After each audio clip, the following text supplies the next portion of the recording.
Cristian Alfonso Hugo Arzúa, instructor del curso. Él es profesor con más de 20 años de experiencia, es ingeniero civil mecánico por la Pontificia Universidad Católica de Valparaíso de Chile y es magíster en Project Management de la Universidad de Barcelona, España. Además es especialista en gestión de proyectos industriales y mineros y ha gestionado más de 150 proyectos en diferentes etapas. Hace 8 años ya lidera como jefe de proyectos en diferentes empresas constructoras de ingeniería. Actualmente se desempeña como jefe de proyectos para Pérez y Álvarez Ingenieros Asociados e Industrial de Oil y Gas. Bienvenido, ingeniero Hugo, le damos una cordial bienvenida y la sala es completamente suya. Muchas gracias por acompañarnos.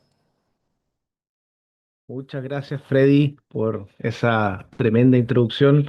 Aquí apoyando lo que hace Teddy, la verdad me tiene muy orgulloso ser partícipe de esta iniciativa. Estamos democratizando el conocimiento, democratizando la información, y esto es fundamental.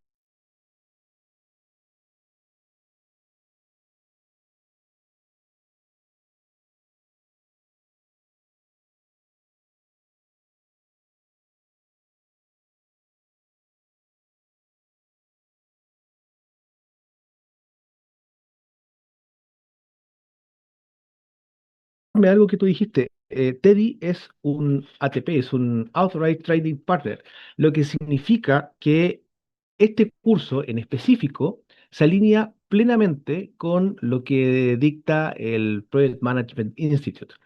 Lo que vamos a ver en este curso, si bien tiene muchas componentes que van desde mi experiencia como profesional, también se alinean con esta metodología. Así que vamos a ver digamos, primero en parte macro y después vamos a ir enfocándonos en puntos más específicos que tienen que ver primero con la planificación de obras y segundo con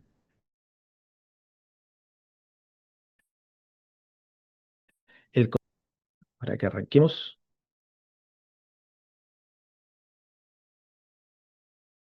ustedes me avisan si se ve. Voy a dejar abierto el chat por si alguien me quiere hablar. Ya se puede ver, ingeniero. Ya se ve. Perfecto. ¿Dónde tengo el chat? Voy a abrir el chat. Acá está. Voy a dejar aquí por si alguien me hace una pregunta. Y arrancamos. Muy bien. Aquí está planificación de obras y control de proyectos de construcción según el PMI. Bueno, ya el ingeniero Freddy hizo una excelente presentación.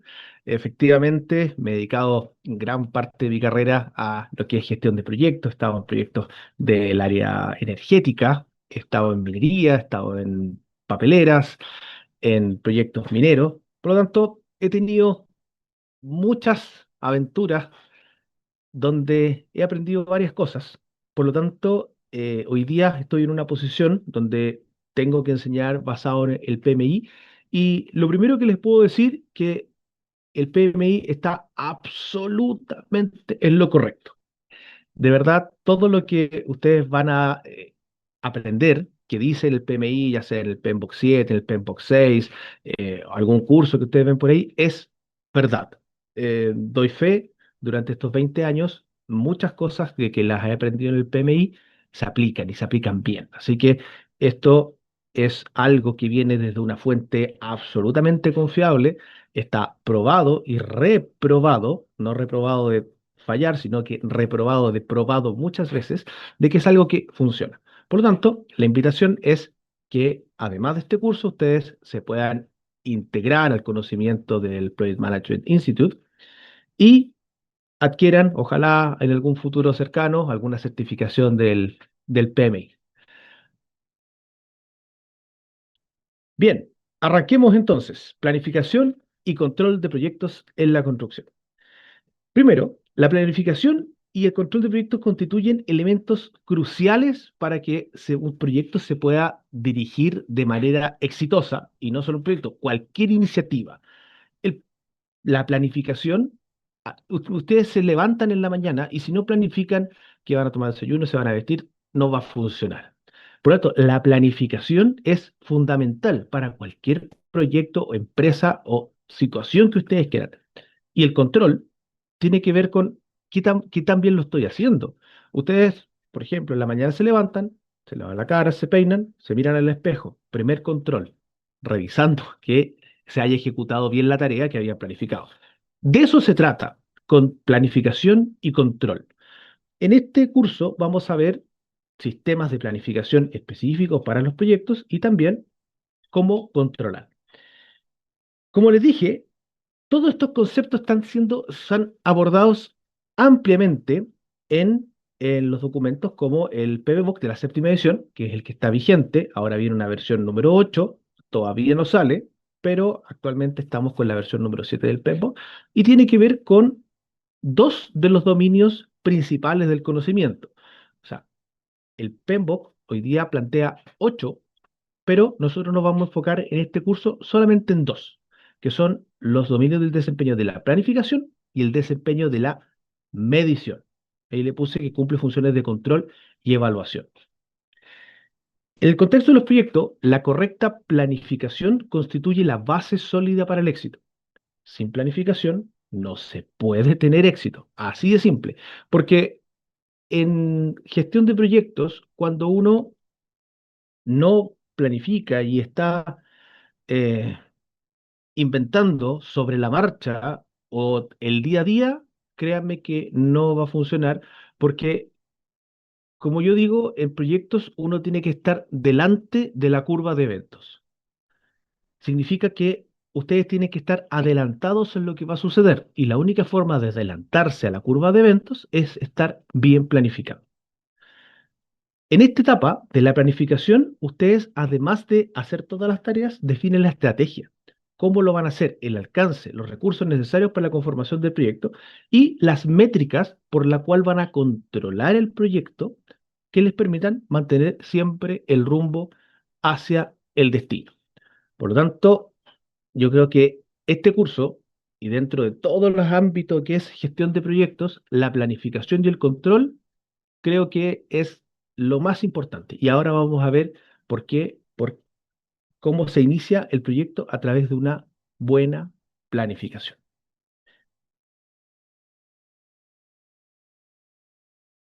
Partamos con una frase célebre que hizo un gran presidente de los Estados Unidos. Dame 6 horas para cortar un árbol y gastaré las primeras 4 en afilar el hacha. Don Abraham Lincoln.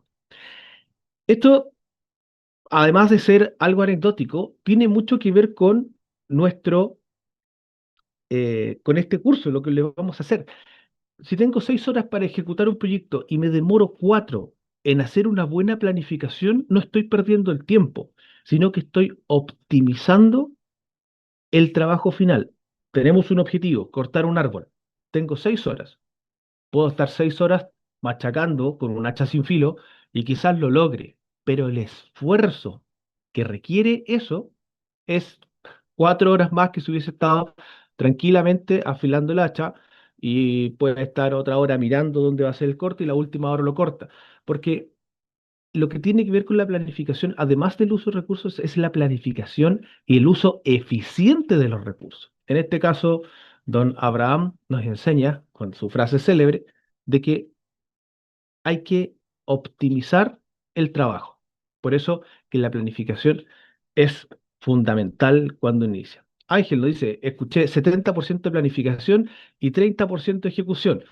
No me atrevería a dar números tan grandes en términos de tiempo, no sé si lo pones en términos de tiempo o de importancia. En términos de importancia, yo creo que sí, 70-30. En términos de recursos, no, porque generalmente se te van a ir todos los recursos en lo que es la ejecución del proyecto. Helmut von Moltke, un mariscal de campo alemán en la Primera Guerra Mundial. Ningún plan sobrevive al contacto con el enemigo. Ah, debo que reconocer que este hombre sí tiene razón. A ver, esto lo digo desde la experiencia. Uno planifica perfecto. Todo, ya, una carta GAT maravillosa en nivel 4 hasta la tarea, hasta la hora. Pero cuando el plan sale al campo de batalla, siempre van a haber variaciones. Es por eso que siempre les voy a decir que el plan es dinámico. no tiene una estructura rígida. Si bien cuando uno hace una planificación, hace lo que se llama la línea base. Ya, desde aquí partimos.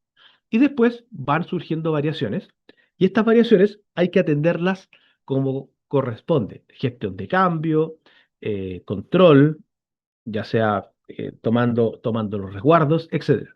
Pero lo que les quiero decir que aquí no hay una receta mágica que diga que yo voy a hacer un plan y me voy a ir por ese plan hasta que termine el proyecto. Eso nunca va a suceder. Si les sucede, anótenlo, escríbanlo como lo hicieron y lo presentan y hacen una tesis de doctorado porque todavía no hemos descubierto cómo planificar un proyecto que sobreviva al contacto con el enemigo. Eso todavía no lo hemos logrado. Lo que sí hemos logrado hacer es generar contingencias, planes de acción, etcétera, para poder adecuar el proyecto a la realidad, pero que nos resulte exactamente como está planificado, todavía no lo hemos logrado. Bien, con estas dos frases célebres, arranquemos entonces con el contenido de esta primera clase. Primero, vamos a revisar algunos conceptos básicos de cómo armar un proyecto. Segundo, vamos a hacer la definición del EDT y cómo confeccionarlo. Ya les vamos a contar lo que es un EDT. Rendimiento del trabajo y factores a considerar. Conceptos del programa de trabajo. Y por último, vamos a revisar un programa real en Microsoft Project. Les digo no es necesario que tenga Microsoft Project, simplemente vamos a revisar de manera gráfica lo que hemos visto de manera teórica durante la explicación de la clase. Así que no se preocupen si no tienen el Microsoft Project, no lo han escuchado, no lo dominan. Es solamente una representación gráfica de lo que vamos a revisar. Bien, partamos por la base. ¿Cómo se arma un proyecto?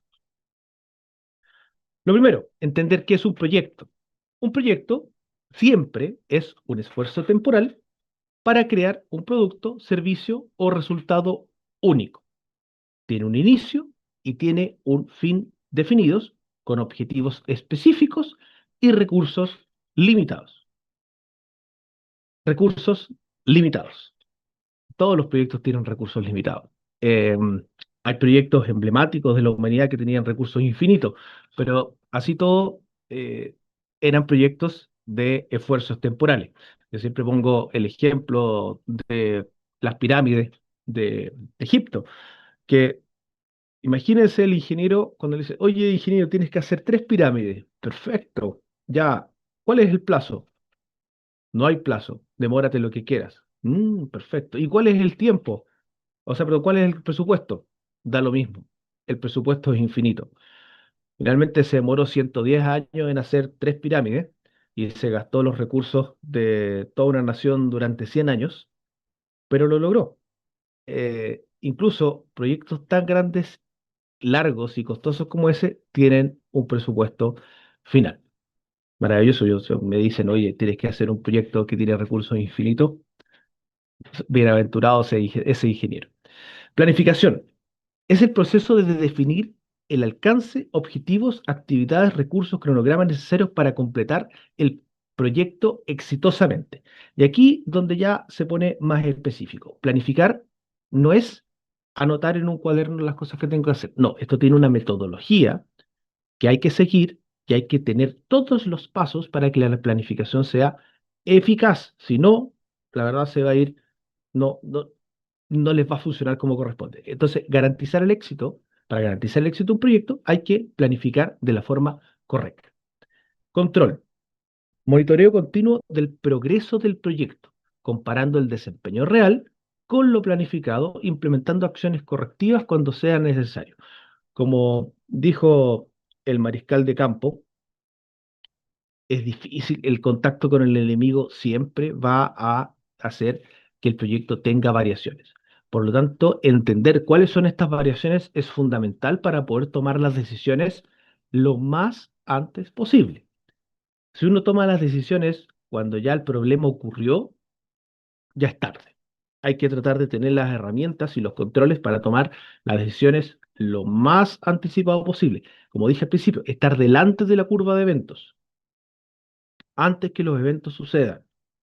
Si yo sé que va a llover la próxima semana y tengo planificado un hormigón masivo para la próxima semana y yo sé que va a llover, ¿voy a esperar hasta que llueva para tomar la decisión de cancelar ese hormigón?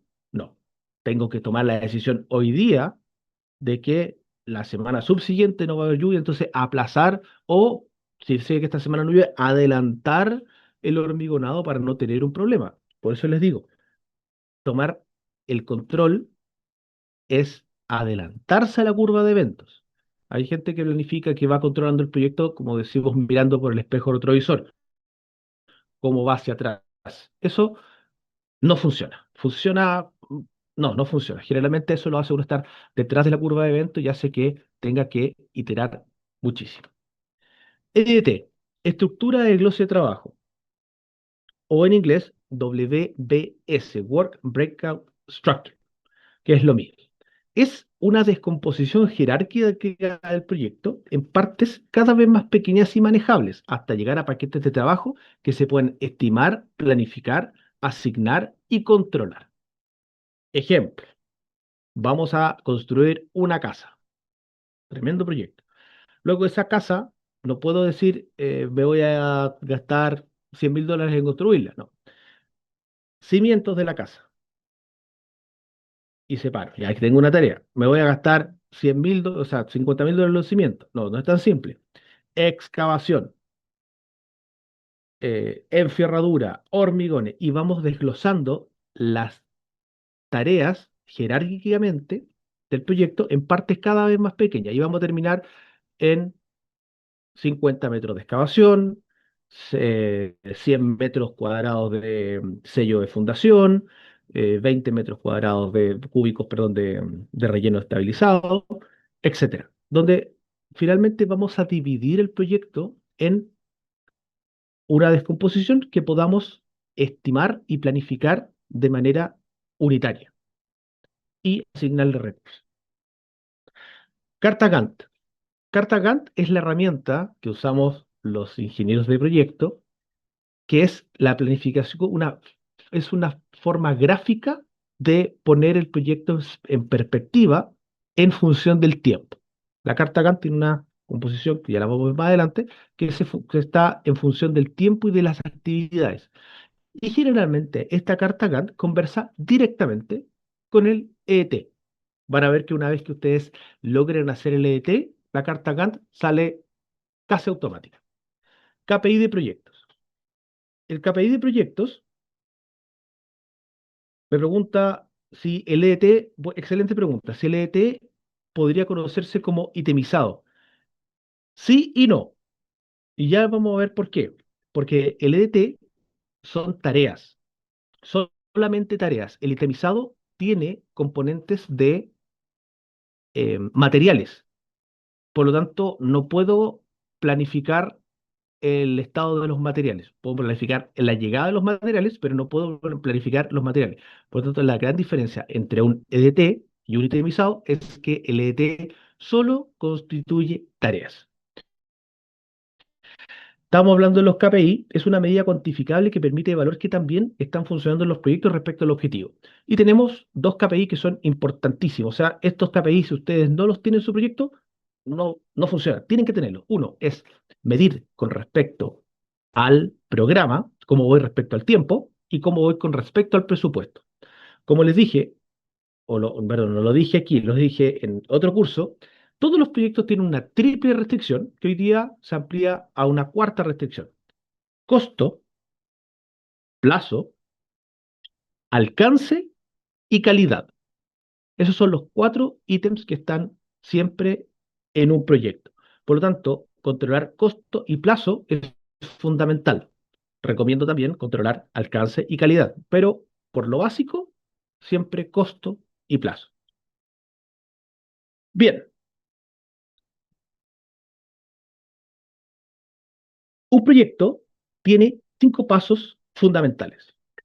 El primero, la iniciación.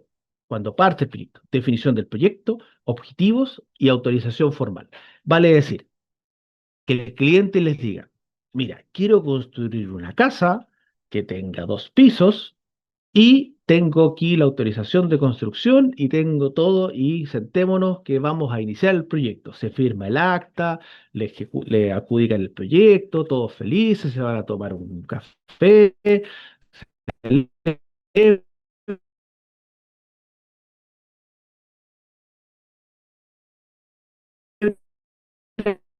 listo. Se hace y todos firman, esa es la iniciación del proyecto. Jefes de proyecto, donde hacen la mayor cantidad de tareas, que es intentar planificar qué es lo que se va a hacer y cómo se va a hacer. En esta parte es donde uno desarrolla la estrategia. Oye, vamos a hacer esto primero, vamos a hacer esto después, vamos a dejar esto para el último porque es menos importante, etcétera. Tercero, cuando ya está todo planificado, partimos ejecutando el proyecto. Se hace la excavación, se hacen los hormigón, se hace la muralla, el muro, terminaciones, etcétera. Cuarto, que se hace durante toda la fase de ejecución del proyecto, que es el monitoreo, seguimiento y control del progreso, el costo, el plazo, el alcance y la calidad. Y por último, cuando se termina el proyecto, se hace el cierre. Y ahí se termina el proyecto y se entregan los resultados. Se entrega la casa y uno ve si quedó bien, si quedó mal, etcétera. Lo ideal es siempre que quede bien, es un proyecto exitoso. Nosotros en este curso nos vamos a enfocar primero en el punto número 2, que es la planificación, y el punto número 4, que es el monitoreo. Los resultados deseados de la planificación efectiva son que el proyecto avance de manera organizada, coordinada y deliberada, ya que existe un enfoque holístico para la entrega de resultados y que el tiempo dedicado a la planificación sea adecuado para la situación. La información de la planificación debe ser suficiente para gestionar las expectativas de los interesados. Cuando yo hablo de enfoque holístico, hay muchos colegas que me critican por esta palabra que creen que tiene que ver con la pseudociencia o algunas cosas. No, la palabra holístico tiene que ver con abordar en todo orden de magnitud, con una mirada más amplia. Y la gestión de proyectos en temas de planificación efectivamente tiene un enfoque holístico, porque no solamente se va a dedicar a la construcción, tiene que dedicarse a la gestión de interesados, tiene que dedicarse a la gestión de permisos, tiene que dedicarse al factor humano, a la conformación del equipo de trabajo, a los costos, al plazo, etcétera. Por lo tanto, una mirada en solo uno de los ítems quizás no es la más correcta. Por eso que la gestión de proyectos tiene este enfoque holístico, es bastante más amplio. Bien, entonces ya estamos claros con algunos conceptos básicos. A ver, vamos a ver si alguien me pregunta el caso SB y CB. Entiendo que ahí me estás preguntando, Francisco, por los KPI de costo y schedule, que tiene que ver SB, schedule y cost. Efectivamente, esos son los dos KPI básicos que tienen varios nombres, CP, SP, SB, depende del usuario, pero efectivamente tienen, hay muchas nomenclaturas. Pero siempre hay que saber que estamos hablando de costo y plazo. Efecti- Justamente vamos a ver cómo está eh, respecto a la pregunta. El control y medición de los proyectos aborda principalmente el dominio del desempeño, que lo indica el PMI, en este caso en el PMBOK. Esto que ven acá está sacado directamente desde el PMBOK en su revisión 7. Y la meta es evaluar el desempeño del proyecto e implementar respuestas oportunas para mantener un desempeño óptimo. Como les dije, estar delante de la curva de eventos. Resultados deseados de la medición efectiva incluyen una comprensión confiable del estado del proyecto y generación de datos procesables para facilitar la toma de decisiones informadas. A ver, cuando uno hace control y medición de proyectos, hay que tener la idea, el concepto de que esto no es para generar un informe semanal, oye, que el gerente me pidió que le mandara un informe. Hay que ver para qué lo quiere el gerente. El gerente quiere la información para poder tomar decisiones. Y estos números, los KPI, son los que nos dan la base para tomar estas decisiones informadas y adelantarnos a los eventos. Entonces, como vimos, está el SPI, que finalmente es lo planificado dividido por, perdón, es el valor ganado dividido por lo planificado me da un rendimiento de 0,95. Por ejemplo, eso significa que estamos un poco bajo con lo planificado, debería ser mayor que 1. Índice de desempeño de costos, como cuánto llevo gastado versus cuánto llevo cobrado. Está el porcentaje de completitud, cuánto tendría que haber completado hasta ese punto versus cuánto planifiqué haber completado. Y por último, la utilización de los recursos. ¿Estoy dejando gente sin hacer cosas o estoy dejando o estoy sobreutilizando a la gente? Si tengo el 85% de utilización de mis recursos, significa que todavía puedo ocuparlos un poco más. Si estoy al 115% de ocupación de recursos, significa que alguien tiene una capa de superhéroe y está haciendo más cosas, o estoy gastando más en horas extra. Entonces, todos estos valores nos indican de alguna forma de cómo los estamos haciendo y nos permiten situarnos un poco más adelante en los eventos que van a suceder en el proyecto.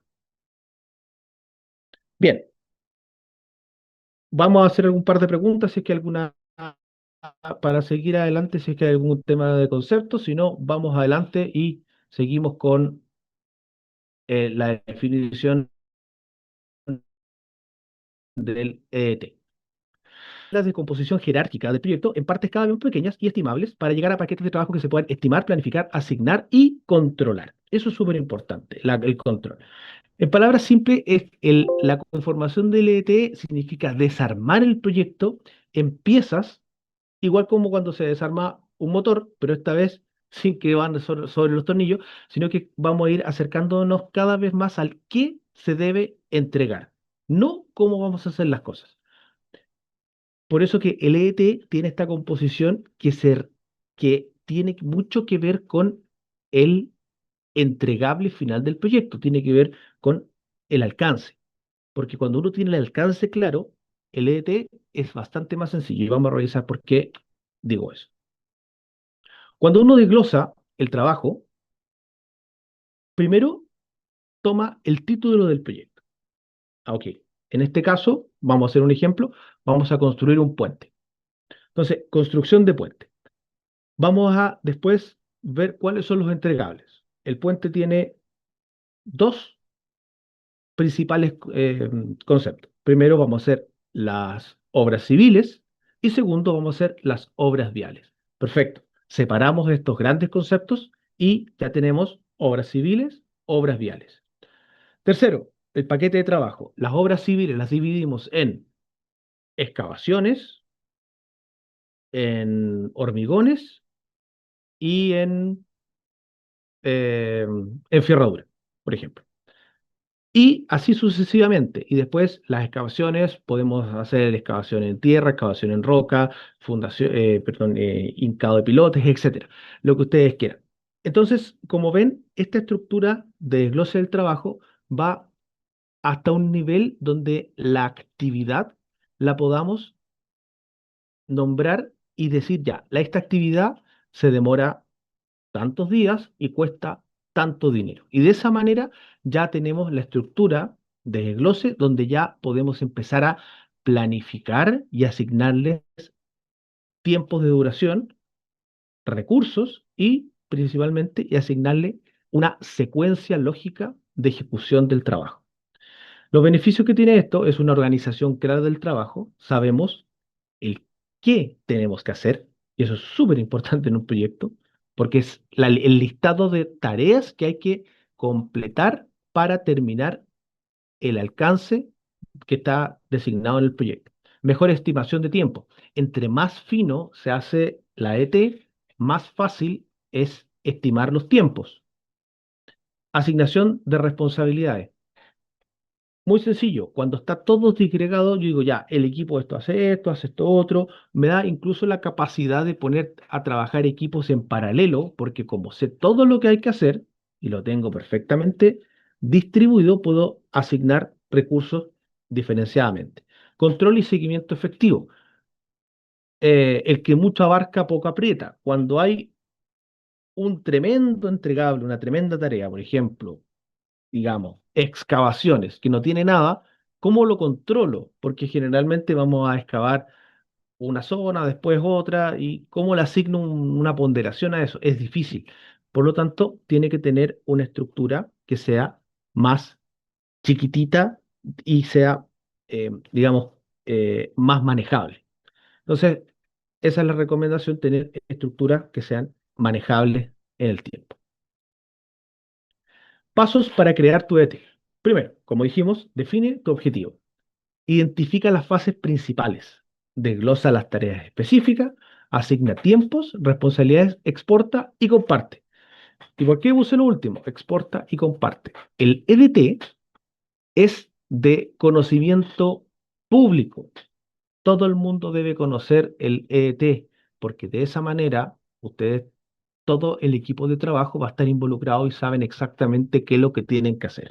Si uno hace un EDT y lo guarda en un cajón y no se lo muestra a nadie, no sirve de nada. O sea, cuando uno hace gestión de proyectos, lo primero que tiene que tener es el EDT o el WS rápido y sabe exactamente qué es lo que tiene que hacer y cuándo lo tiene que hacer y quién lo tiene que hacer. Así que una recomendación es que esta información, cuando ustedes la generen, compártanla. Voy a mostrar ahora, a ver, lo tengo acá. Sí, aquí está. Por ejemplo, a ver, voy a, si esto me permite, una vez que cargue,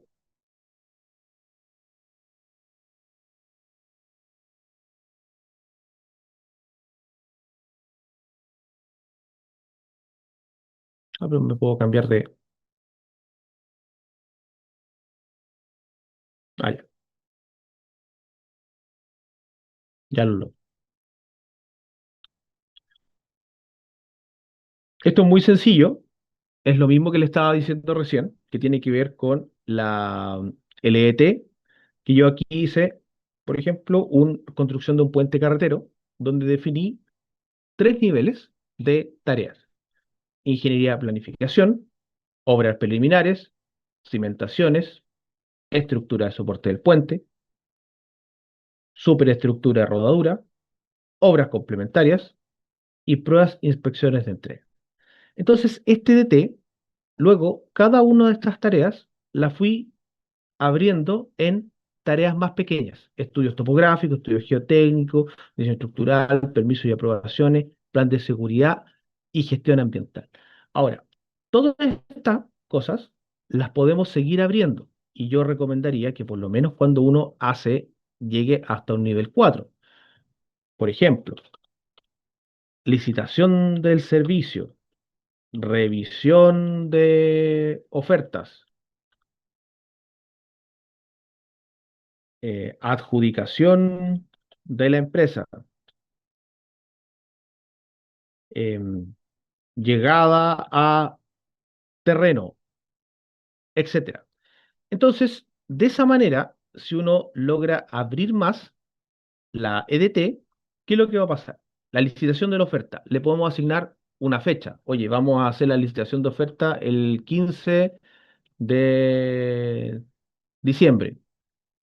Vamos a adjudicar en la empresa el 1 de enero del 26. Por lo tanto, ya estas tareas son absolutamente manejables. Llegada a terreno, ojalá lleguen el 1 de marzo del 26.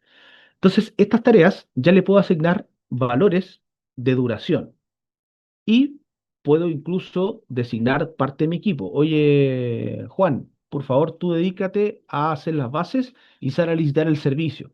Vamos a revisar las ofertas entre todos, nos vamos a demorar 15 días y vamos a adjudicar el día primero y vamos a decirle que se tiene que llegar el día 3 de enero, tiene que llegar a hacer el trabajo.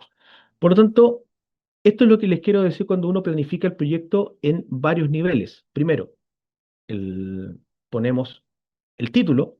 Segundo, hacemos un quiebre a nivel de ingeniería, planificación, obras preliminares, y después vamos haciendo quiebres cada vez más pequeños hasta llegar a un nivel 4 donde podemos efectivamente ponerle fechas y duraciones específicas a cada una de las tareas. Entonces, con esto quiero que se queden que cuando uno parte el proyecto, lo primero que tiene que hacer es la EDT. Y después todo funciona desde la EDT. Es la parte más básica de cómo se parte un proyecto ejecutando. Bien, hay otra forma gráfica que también funciona, que es ponerla de esta manera. Ingeniería de planificación, estudios topográficos, estudios geotécnicos, diseño estructural, permisos y aprobaciones y gestión estructural. Esta manera a ustedes les va a permitir mirar el proyecto en función de lo que se tiene que realizar para la completitud del proyecto. Aquí puse lo mismo, construcción, ingeniería, estudios topográficos. Si ustedes son capaces en un proyecto de ejecutar el EET y escribirlo de la mejor manera, van a ver que el proyecto se les va a hacer mucho más sencillo. Y la invitación es que, bueno, si trabajan en proyectos, esta es la forma de hacerlo. Si ustedes quieren hacer cualquier proyecto, ya sea un proyecto personal o que sea, escriban el EET, porque cuando uno escribe las tareas, ya sabe lo que tiene que hacer. Oye, quiero, por ejemplo, hay varios que me han preguntado, quiero sacar mi certificación PMP. Perfecto. Ya, escribe las tareas. Ya, punto uno, descargar el libro. Punto dos, hacer crear un usuario en la página del PMI. Tres, pagar, etcétera. Entonces, si ustedes tienen un proyecto grande que es certificación en el PMP y hacen un WS o un EDT y empiezan a sacar las tareas, eh, una tarea, financiamiento. Primero, conseguir trabajo para pagar mi PMI, mi PMP, etcétera, etcétera. Entonces, cuando ustedes van logrando las tareas, check, check, check, check, van a ver que el proyecto avanza. Cuando uno tiene un proyecto grande, generalmente no resulta. Una vez un profesor me dijo, lo que diferencia un sueño de un proyecto es que el proyecto tiene una planificación. El sueño es cualquier cosa. Entonces, quiero que se queden con esa frase que a mí me hizo mucho sentido. Cuando alguien le diga, no, yo quiero ser aquí, yo quiero ser millonario, ya, eso es un sueño. Cuando tú tienes un plan, se transforma en un proyecto. Así que esto funciona absolutamente para todas las cosas que ustedes quieran hacer en la vida. Si quieren lo que ustedes quieran, lo que ustedes sueñen, cuando ustedes lo toman, lo ponen contra una tabla Excel y hacen un WS, un EDT y le empiezan a dar tareas y subtareas a ese proyecto, van a ver que es mucho más sencillo desarrollarlo. Así que les paso también una invitación de vida que esto funciona para todo. Otro profesor en España decía, la vida es un proyecto y tú eres el gerente. Así que funciona perfectamente esto que le estoy diciendo. Bien, vamos entonces ahora, ¿cómo vamos a armar este proyecto? Ya tenemos las tareas, tenemos el ET, tenemos las tareas, sabemos qué es lo que tenemos que hacer. Entonces, ahora viene cómo vamos a ponderar cada una de estas tareas. Algo que no les conté, que es fundamental, cuando uno construye un ET, el truco es el siguiente. Todas las tareas son verbos y tienen que incluir siempre que escriben una tarea, incluir un verbo. ¿Por qué? Ahí un compañero nos hacía la pregunta. La diferencia entre itemizado y EDT. Si yo pongo acá estudios topográficos, subtarea, teodolito, eso no me dice nada. Un teodolito es una herramienta.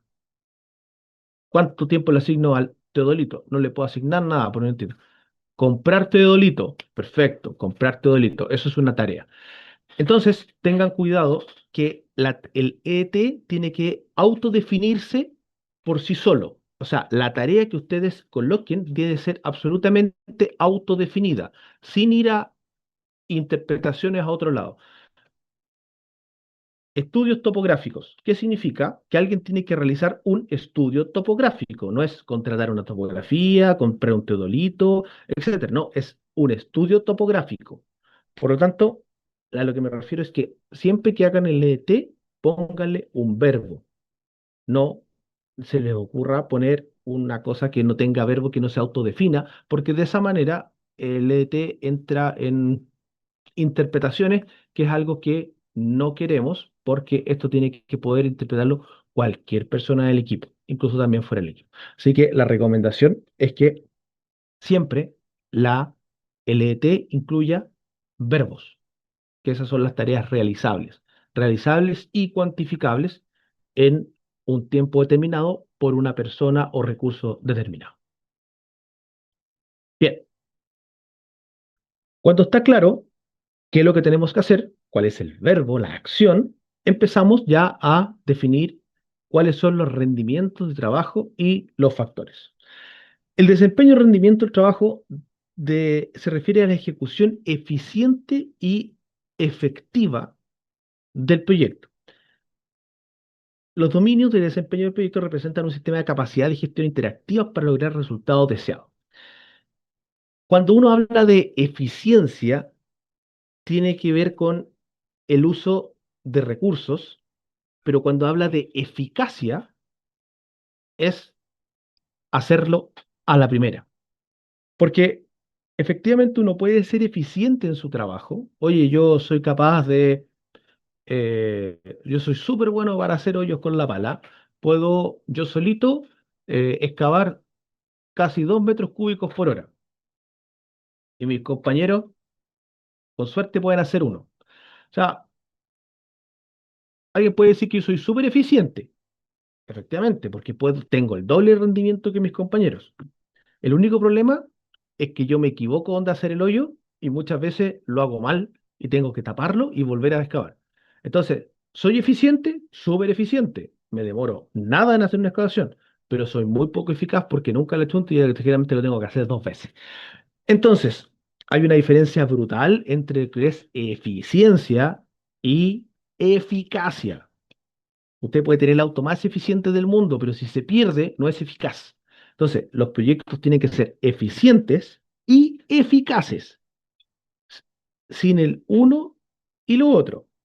Ahora, entre nosotros, pueden haber cosas que son menos eficientes, pero más eficaces. Entonces, ustedes como líderes de proyecto tienen que ver. Y ahí es la decisión que uno siempre tiene que tomar. ¿Gasto más recursos, pero me demoro menos? ¿O, o me demoro más y uso menos recursos? Entonces, esto lamentablemente no es más, sino que es una sumatoria y una cosa que siempre hay que es, estar ahí regulando la eficiencia con la eficacia. Generalmente, lo más eficaz es menos eficiente y lo más eficiente es menos eficaz. Pero ya aclarado cuál es el concepto, la idea es que los proyectos sean eficientes y eficaces. Por ejemplo, cuando uno ya hizo el ET, este, el desglose del trabajo, ahora tiene que empezar a medir. Y por eso lo había dicho al principio, que es re importante que esto esté definido por verbos, porque esos verbos van a ser cuantificables en alguna métrica que ustedes definan. Horas por entregable, dólares por entregable, metros cúbicos por hora de excavación, metros cúbicos por día, kilogramos por hora hombre, etcétera, etcétera. A esto me refiero con que con eso vamos a marcar cuál es la métrica que yo espero de rendimiento de esas tareas. Ahora, ¿cómo la definimos? Y aquí hay no es fácil, no es fácil, y aquí no quiero generar falsas expectativas de que en este curso ustedes van a aprender a tener un rendimiento exacto, y yo les voy a decir, mira, considérate 5 metros cúbicos por hora de esto, porque la verdad, ese número específico es parte del conocimiento de cada una de las empresas y que de cada uno de los profesionales y depende de infinitos factores. hacer una excavación en Bolivia no es el mismo rendimiento que hacerla en Perú, que hacerla en Chile, dependiendo de la máquina, de la gente, del clima, de un montón de factores. Por lo tanto, ustedes, mejor que yo, por supuesto, tienen ese concepto de cuántos son los rendimientos de cada una cada uno de sus proyectos y cada una de sus faenas. Yo no les puedo decir un número exacto. Por lo tanto, esto es un área de conocimiento súper específica que la idea es que ustedes lo vayan desarrollando y tener en su retina cuánto es lo necesario en términos de rendimiento. Así que no les voy a dar recetas de rendimiento, me pueden preguntar por el chat si me lo sé de memoria algunos rendimientos, pero no hay una receta mágica aquí que yo les diga, oye, con esto les va a ir siempre bien. No, todo depende, tiene multiplicidad de factores. Vamos entonces a ver qué significan los rendimientos. Como le dije, el rendimiento es la cantidad de obra ejecutada por unidad de tiempo o por jornada. Por ejemplo, como dije, 0,75 metros cúbicos hombre día, de lo que sea, de una excavación, de un relleno, de ladrillos, de muralla, o 12 metros cúbicos por cuadrilla. Su objetivo es determinar cuánto puede ejecutar un equipo en condiciones normales para luego estimar los costos de mano de obra y los plazos de ejecución del proyecto. Entonces, lo que me estoy diciendo con esto es que cuando usted conoce el rendimiento, puede estimar cuánto tiempo se va a demorar ese recurso en generar la tarea que definió en el WS. Supongamos que tiene que hacer un agujero de 10 metros cúbicos y la cuadrilla se demora 12 metros cúbicos en un día. Ok, entonces la cuadrilla en un día de trabajo va a poder hacer el agujero y le van a sobrar 2 metros cúbicos, por ejemplo. Perdón.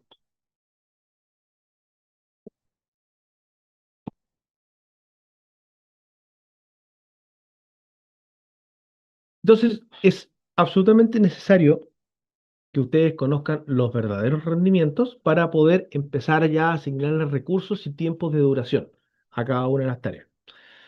Entonces tenemos las definiciones de rendimiento, perdón, las definiciones de rendimiento. Primero, mano de obra, que es, digamos, lo básico. Tipo de trabajadores involucrados. Cuando uno define los rendimientos, tiene mucho que ver con la calificación de la mano de obra. Los maestros, los jornales, los operadores. Cantidad de trabajadores por cuadrilla. Es importante definirlo. Hay cuadrillas de 4 personas, de 5 personas, de 6 personas. En minería, los que trabajan en minería muchas veces les pasa que el capataz se mete en la obra, el capataz a veces no se mete, por lo tanto, hay que considerar bien el tipo o la cantidad de trabajadores por cuadrilla. Y nivel de experiencia del equipo. Hay equipos que están más consolidados, equipos que están menos consolidados. Por lo tanto, el rendimiento tiene mucho que ver con la experiencia del equipo. Me estaba acordando de un proyecto que me tocó participar en el norte de Chile,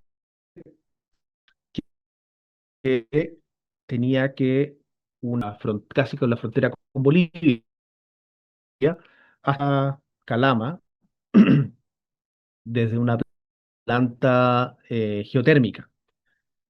Y estábamos analizando el trazado eléctrico y nosotros llegamos con un rendimiento, no me acuerdo el número exacto, con un rendimiento de trabajadores para hacer el montaje de las torres de alta tensión. Supongamos que nosotros pusimos eh, en 100 kilos por hora por persona el rendimiento. Y nosotros fuimos a la licitación y presentamos los números y la perdimos. Las condiciones de trabajo era que partíamos los 4.200 metros de altura, generando las torres, y después bajaba hasta la altura de Calama, que son 2.300 metros de altura, iba bajando. Y lo perdimos, y lo perdimos con una empresa boliviana. Y cuando revisamos, el rendimiento de la empresa boliviana era casi 3 veces la velocidad que nosotros teníamos con trabajadores chilenos. Y la diferencia era que, efectivamente, los que viven en Bolivia saben que Bolivia está en el altiplano. Por lo tanto, el rendimiento de un trabajador que está acostumbrado a la altura es totalmente distinto a alguien que vive a nivel del mar y hay que subirlo. Por lo tanto, no era competitivo ningún trabajador que viviera a menos de 2.000 metros de altura contra los trabajadores bolivianos que vivían en el altiplano. Entonces, para un mismo trabajo, a nosotros nos destruyeron nuestro presupuesto porque tenían trabajadores con un rendimiento mucho mayor. Entonces, ahí uno dice, ¿hay algo que me diga cuánto tiene que ser? No, no lo hay, porque depende mucho. Incluso para un mismo lugar, la diferencia del tipo de trabajador hace toda la diferencia. Finalmente se lo adjudicó la empresa boliviana, que eran expertos en trabajo en altitud geográfica. Y bueno, no teníamos nada que hacer. Pero les pongo el ejemplo de que el rendimiento de la mano de obra a veces es fundamental cómo uno ejecuta un proyecto, si el proyecto es rentable o no es rentable. Herramienta o equipo. Equipo necesario, retroexcavadora, compactador, capacidad y estado de los equipos, velocidad de operación típica.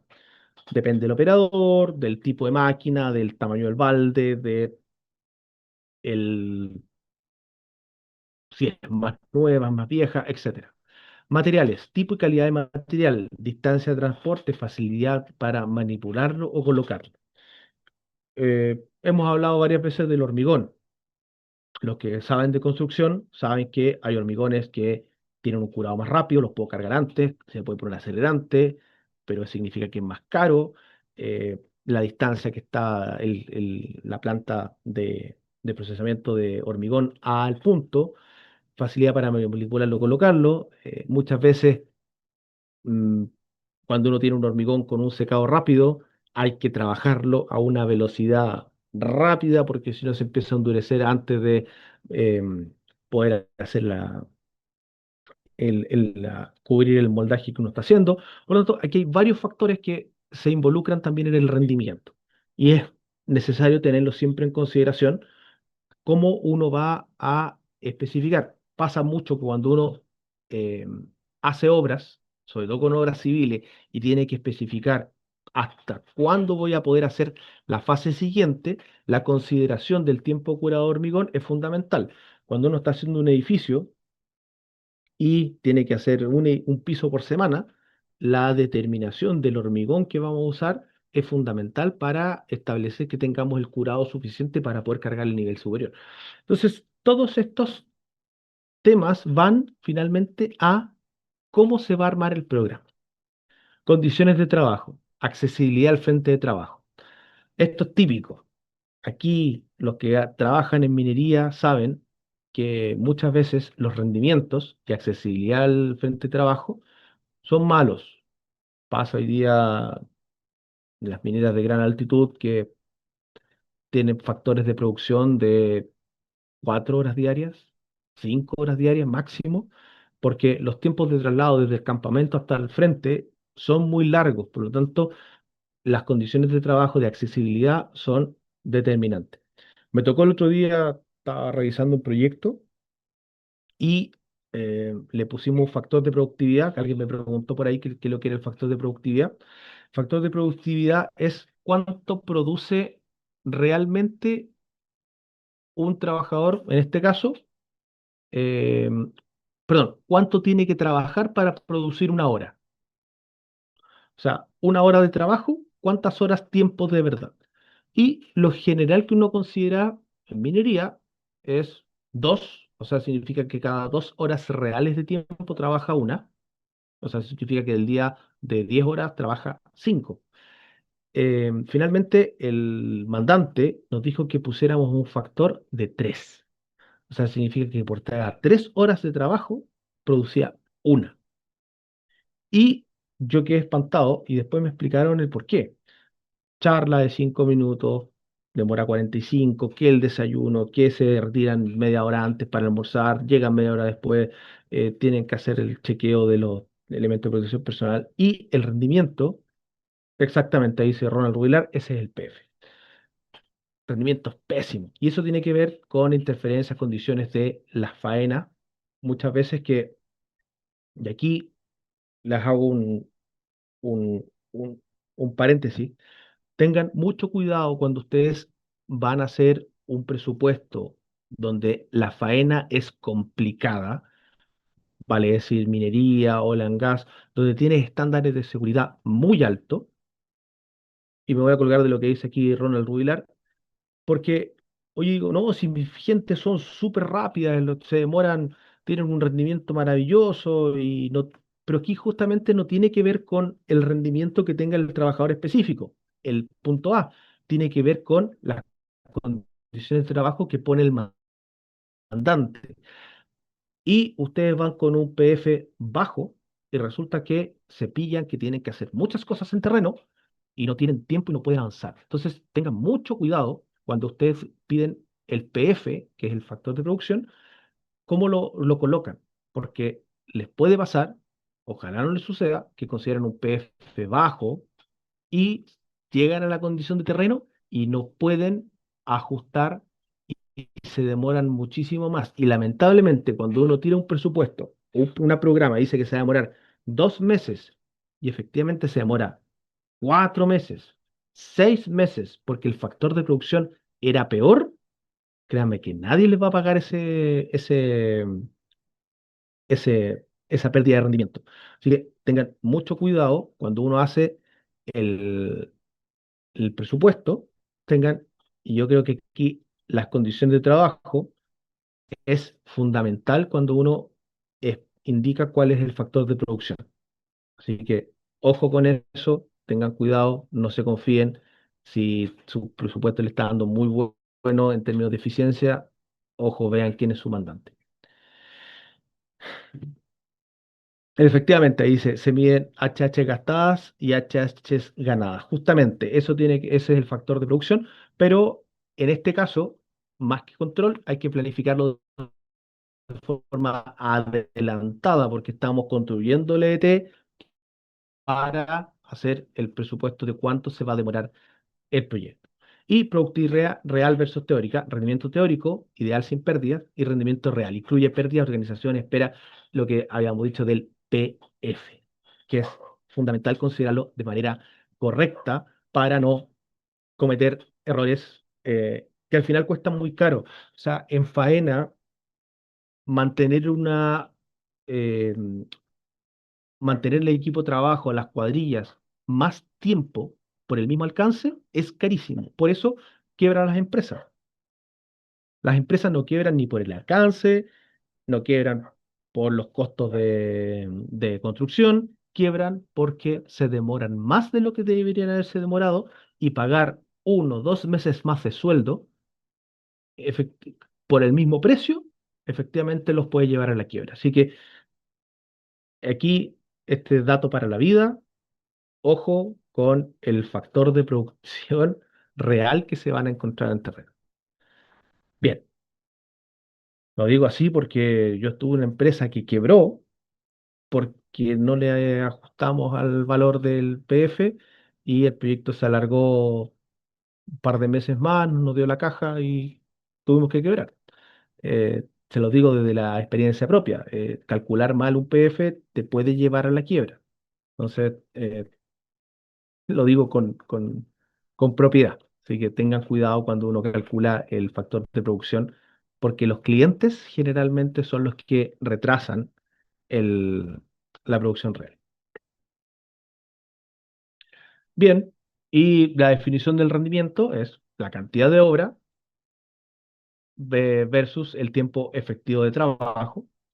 Ese es el rendimiento directo, o sea, cuánto ejecuta partido por el tiempo, lo habíamos visto antes, metros cúbicos por hora, litros por minuto, toneladas de fierro por hora, etcétera, etcétera. Y el costo de la mano de obra es el costo de la cuadrilla por día. Aquí les paso un dato. Cuando uno hace el costeo de la mano de obra, generalmente uno lo hace por hombre, pero la recomendación es que lo hagan por cuadrilla, porque generalmente las cuadrillas operan juntas. Estamos hablando de maestro mayor, maestro primera, ayudantes, capataces, etcétera, que se llama un equipo de 5. Ustedes desarrollen el rendimiento en función de la cuadrilla, porque si van a hacer por ejemplo, un montaje de una cañería, no lo hace una sola persona, lo hace la cuadrilla, porque uno sujeta la cañería, el otro la atornilla, la suelda, etcétera. Entonces, tienen que tener cuidado de que no hagan por hombre, siempre por cuadrilla. Y se van a dar cuenta que el rendimiento inmediatamente les va a bajar porque el rendimiento de la cuadrilla hay que pagarle a 5 personas, no a una. Entonces, ojalá siempre lo hagan por cuadrilla. Y definición de rendimiento. ¿Qué hora es? Son las 9:07.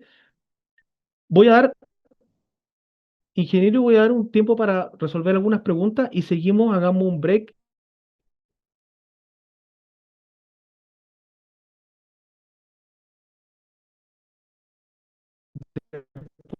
de 10 minutos entre este y el EDT.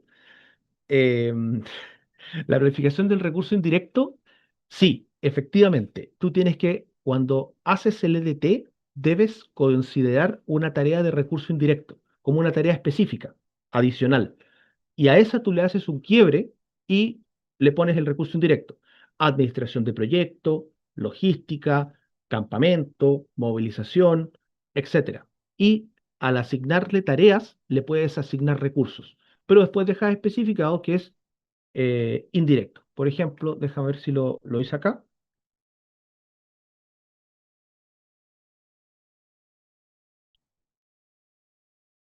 No lo tengo, pero efectivamente tú podrías hacer un nuevo quiebre, que es absolutamente recomendado hacerlo, y colocarle eh,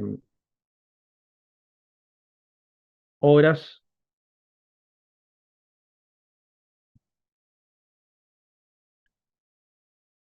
indirectas. Y acá pones administración, logística, eh,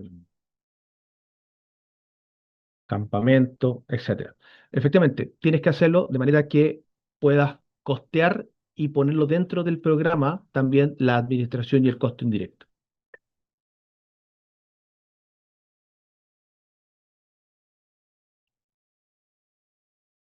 Bien, eso tengo, son las 9:10 de la noche acá en Chile. ¿Les parece que nos juntemos en 10 minutos más para que tengan tiempo para ir a tomar un café, un vaso de agua y nos vemos en 10 minutos? ¿Les parece? Bien, hagamos un break de 10 minutos y nos vemos a las son las 9:10 acá, 7:10, 7:20 hora Perú. Bien, lo dejo un minuto. Gracias. Nos vemos en un minuto, en 10 minutos. Gracias.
Ya estamos cerca.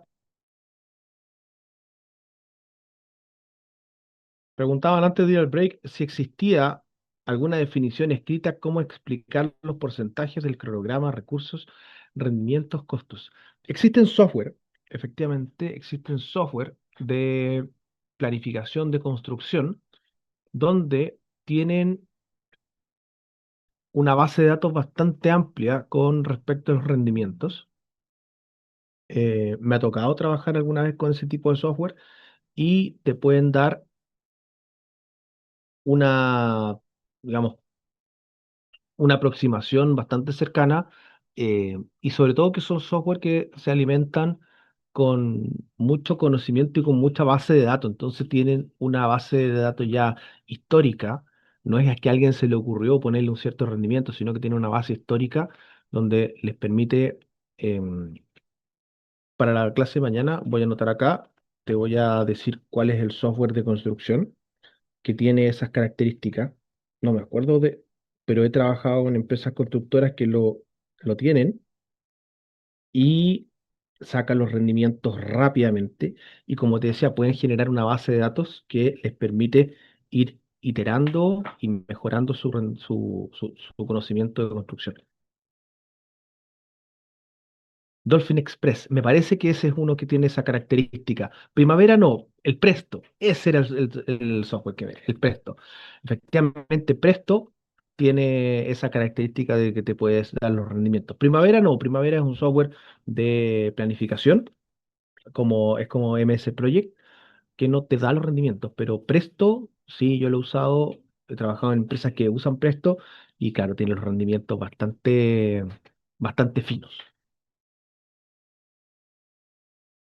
Hoy, como sale la gente que dice aquí software, me parece que hay harta gente que está dedicada al tema de construcción y el tema de proyectos. Muy bien.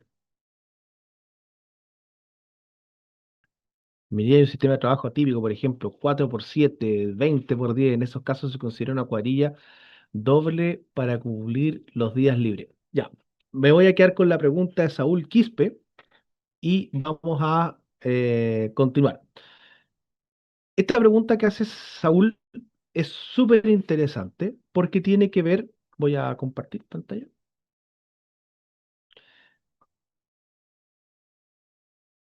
tiene que ver con el costeo. Ahí está, comparte. Voy a poner chat acá. Tiene que ver con el costeo. Porque cuando uno ejecuta, dice, a ver, la tarea se demora, pongamos números simples, 5 días. Y en 5 días me voy a gastar una cuadrilla, son 5 por 40, 200 horas. La tarea se demora 200 horas. Y la pregunta de Saúl es, cuando tengo un turno rotativo en minería de 20 por 10, ¿tengo que considerar 3 veces más gente? La respuesta es no. ¿Por qué? Porque el rendimiento del EDT no tiene que ver con la cantidad de gente que tengo contratada, porque la persona que está en el turno de bajada no está trabajando, pero sí tiene que ver cuando hago el costeo final de mi recurso, dónde tengo que meter el turno. El presupuesto dice que la tarea son 200 horas y yo anoto en mi programa 200 horas, duración una semana, y con eso me quedo. Pero cuando tengo que costearlo, el hacer el presupuesto, yo debo decir, ya, pero tengo que pagarle a la gente que está ejecutando y a la gente que está en su casa. Por lo tanto, el costo es por dos. No castigo el rendimiento, no castigo las horas hombre de ejecución. Sí castigo el costo total, tener efectivamente que estarle pagando a alguien que está descansando, justamente lógico, y a gente que está ejecutando la tarea. Así que creo que con eso te respondo, Saúl, que cuando tú haces la programación, no debes castigar ese rendimiento en esto que estamos viendo nosotros ahora, sino que lo castiga después cuando haces el costeo.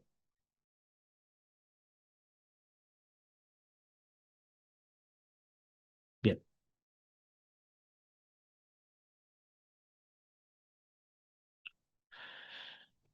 bien.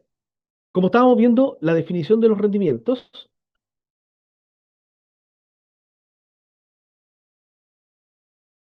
o sea, el costo de la HH debe corresponder a las tres cuadrillas. Justamente, cuando tú haces el rendimiento, la duración de la tarea tiene que ver con la cuadrilla que efectivamente está realizando el trabajo. Pero cuando tú la costeas, tienes que costear por tres, porque le estás pagando efectivamente a dos cuadrillas que están descansando en su casa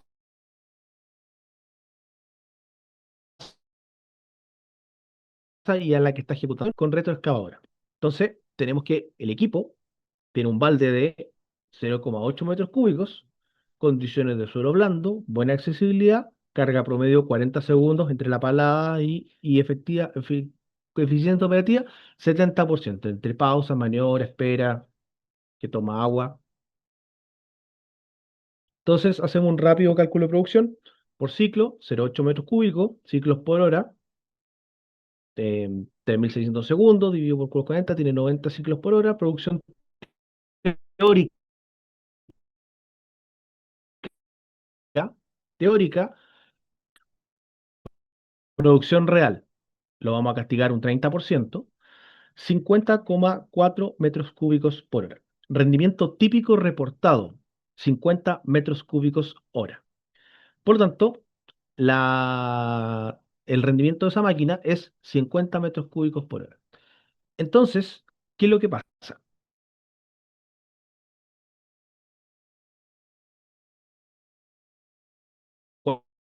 Cuando ustedes ingresan ese valor, un operador bueno, y finalmente ajusta el rendimiento,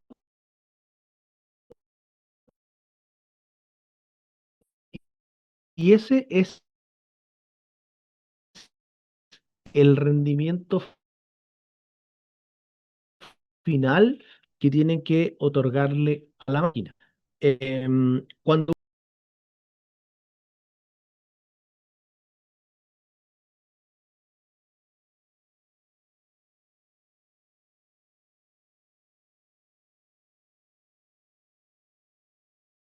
la Recording in recomendación progress. es pónganle algún factor de seguridad al rendimiento, porque generalmente son bastante más bajos de lo que uno piensa. Fierro y los kilos por hora y por hombre no son los que realmente tienen que ser. Entonces, la recomendación es traten de ajustarlos con el valor firme, póngale rendimientos más bajos. Lo que nos pasa a todos los ingenieros que somos muy optimistas. Eh, yo sé que están escuchando y le hace sentido lo que yo les digo. Los ingenieros somos personas muy optimistas y creemos que podemos hacer el trabajo más rápido de lo que realmente lo hacemos. Así que el tema del optimismo, yo le digo, anótenlo, traten de bajarle el rendimiento porque efectivamente no somos capaces de hacer tantas cosas a la vez ni tan eficientemente. Así que eso, espero con este ejemplo queda clarísimo cómo funciona el rendimiento y cómo tiene que adecuar los factores. Bien, antes de pasar al siguiente tema, me preguntan cuánto debería considerarse bajarle un 10%. No te puedo dar un número, no te puedo dar ese número porque el número del 10%, el 20%, el 50%, el 100% depende de muchos factores. Aquí cada uno de ustedes es experto en el área que les compete. Ustedes mejor que nadie sabe cuánto es el rendimiento que deben darle como factor de producción a cada una de las tareas que van a planificar. Yo no les puedo decir, y de hecho, si me sacan de mi área del conocimiento, donde son los proyectos que yo manejo, y me ponen en un área que no domino, por ejemplo, construcción de edificios, créanme que lo que yo les diga respecto a rendimiento, voy a estar equivocado. Por lo tanto, es un área, yo no te podría dar una recomendación, oye, bájale X. Lo único que les puedo recomendar y decir desde el conocimiento que los ingenieros somos gente muy optimista y generalmente tratamos de ponerle más rendimiento que el que realmente es el que se va a ejecutar. Así que tengan mucho ojo con eso cuando hagan las programaciones, no se pongan tan optimistas. Esa es la recomendación.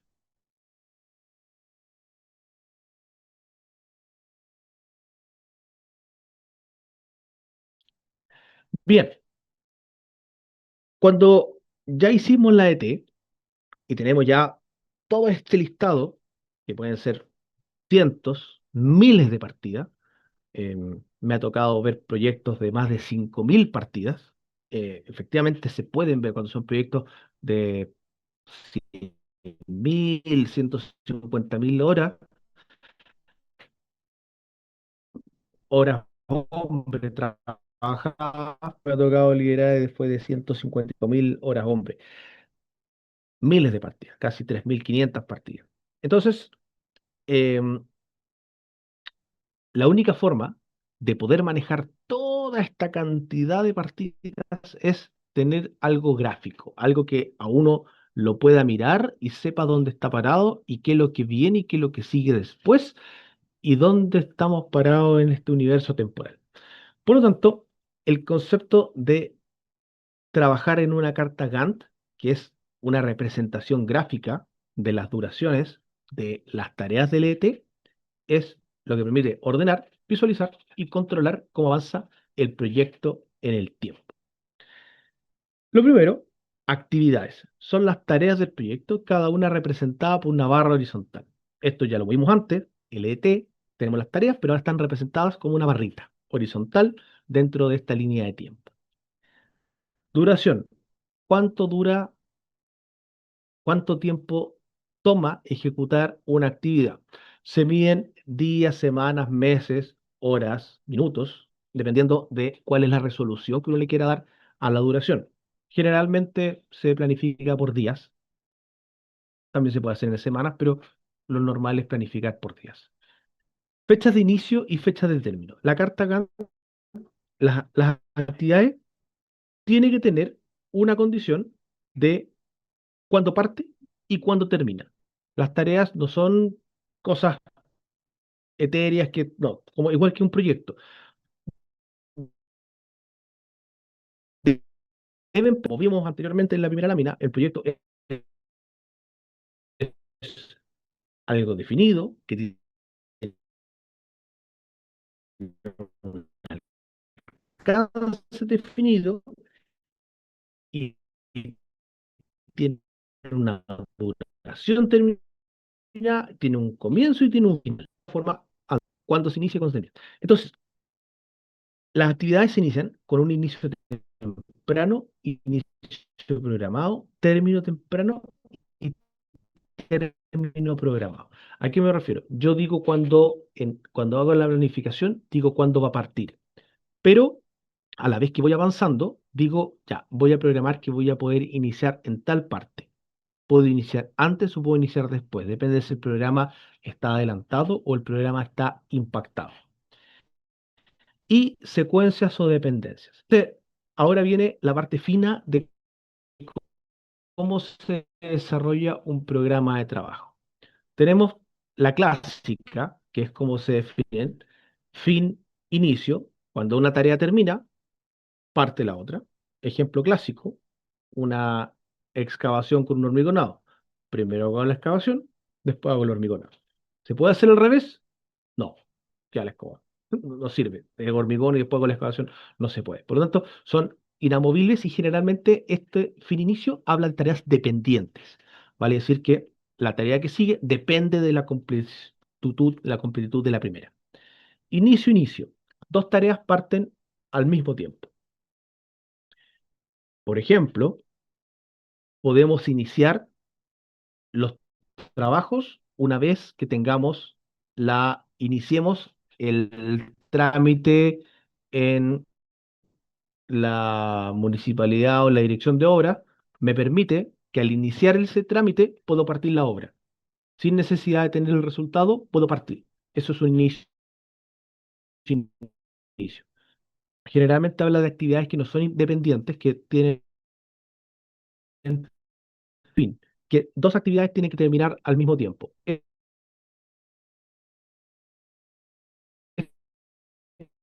Esto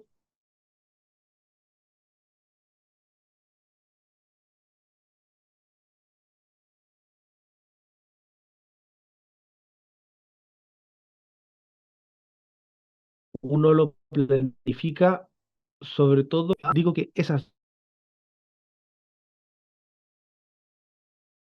dos actividades,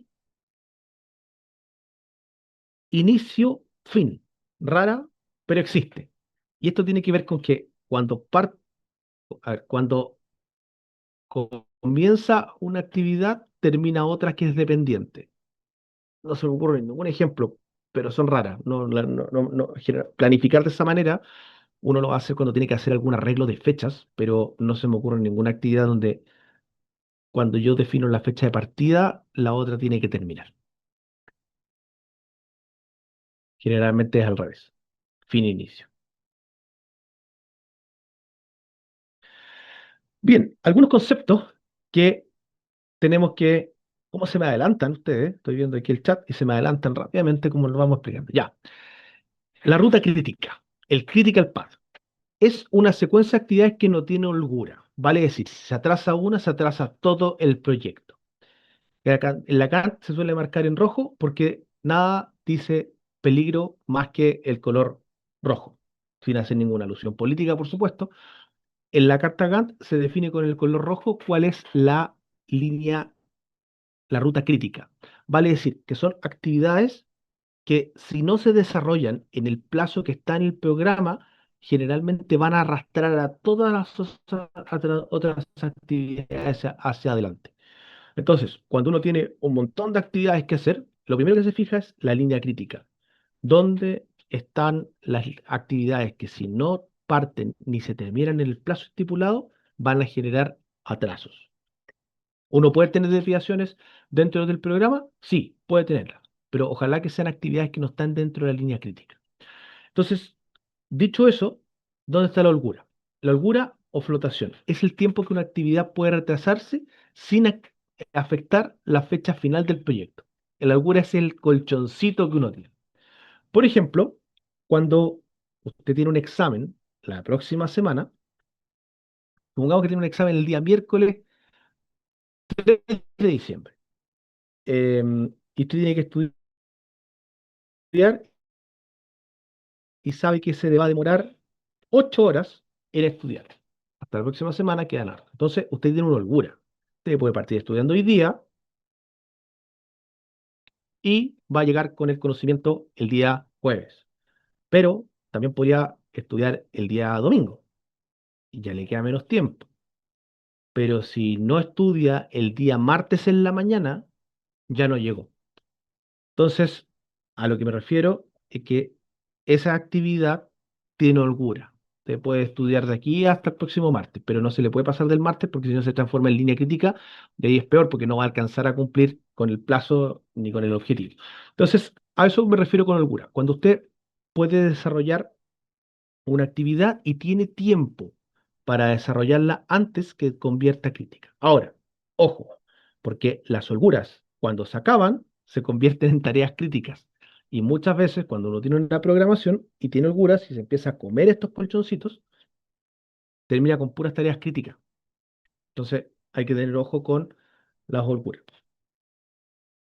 Hitos o milestones. Los hitos son eventos clave que tienen duración cero. Por ejemplo, entrega un diseño, aprobación ambiental, el puente listo. Entonces, cuando uno tiene un hito, no es una tarea que tenga una duración específica ni se le asignan recursos, sino que es una tarea que se programa, la vamos a ver cómo se programa, pero dice que pasa algo. Por ejemplo, la reunión del kick-off meeting, la reunión de inicio, es un hito. Y eso marca el inicio de muchas otras tareas. O cuando llega a la aprobación ambiental. Llega la aprobación ambiental. En 0 segundos llegó. Y eso desencadena otra cantidad de tareas. Por lo tanto, los hitos no son temas de tareas que tengan duración específica, sino que son pautas que van marcando para poder continuar o que indican la finalización de algo. El proyecto generalmente termina con un hito, término del proyecto. Recursos, personas, equipos, materiales asignados a cada actividad. Sin recursos asignados, la carta Gantt es básicamente una ilusión optimista. Y esto tiene que ver mucho con lo que les estaba comentando.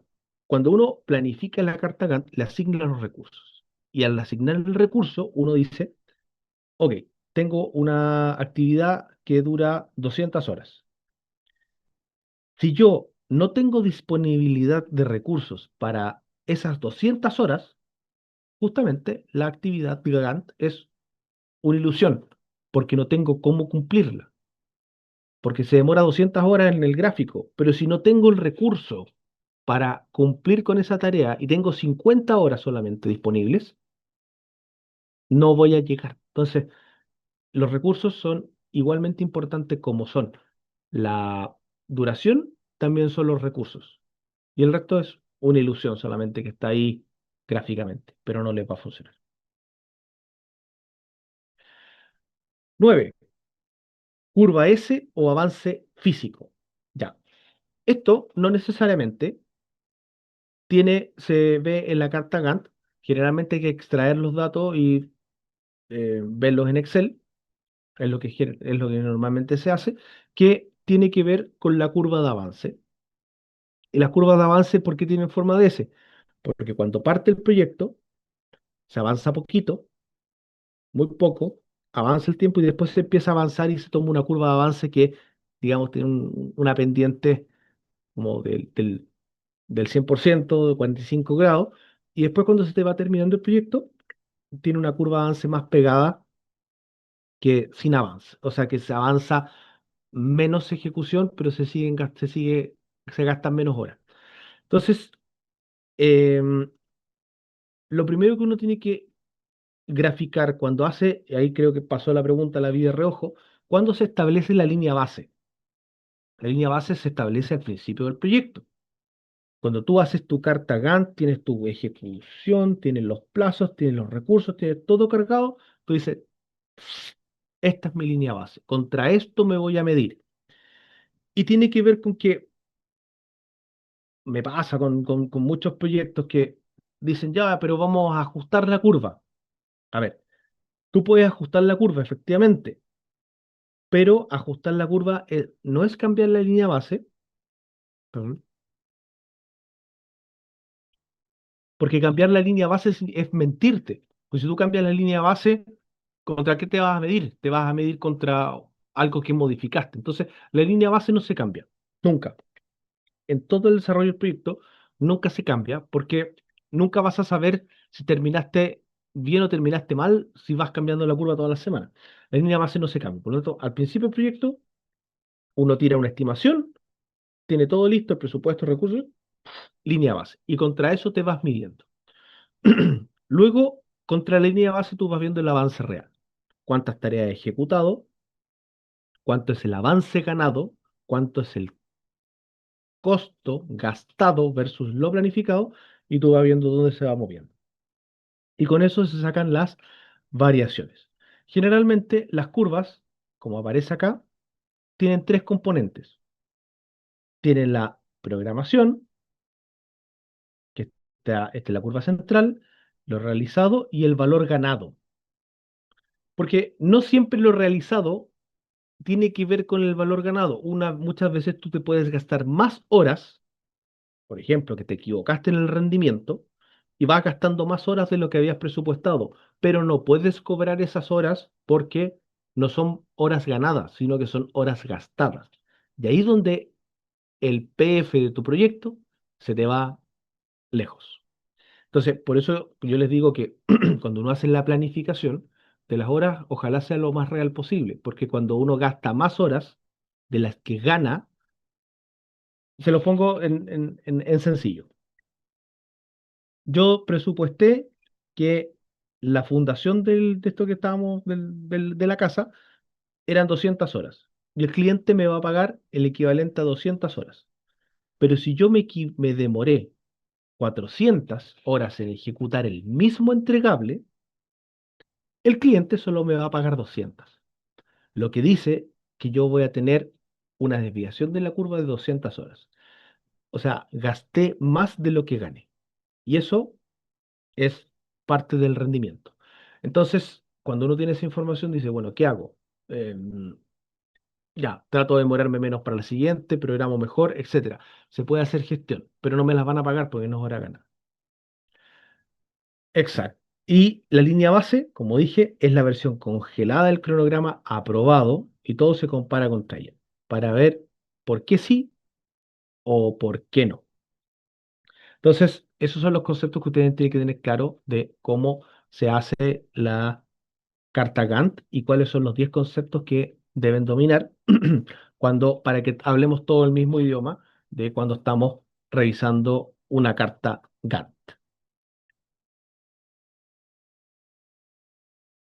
Bien, nos quedan 15 minutos. Yo creo que podemos realizar un programita real. A ver, lo voy a compartir. Aquí está. Ya, este programa, a ver, aquí ya los que saben pueden empezar a identificar algunas cosas. Tenemos la EDT cargada, la misma EDT que estábamos viendo al principio, está cargada, está con fechas de inicio, está con duraciones y está, digamos, secuenciada. Entonces, si nosotros revisamos rápidamente la carta Gantt, tenemos primero una duración de 0 días. Sí, por supuesto, voy a compartir el archivo. 0 días. Y 0 días es un hito que partió justamente el día de hoy, 24 de noviembre, parte el día de hoy.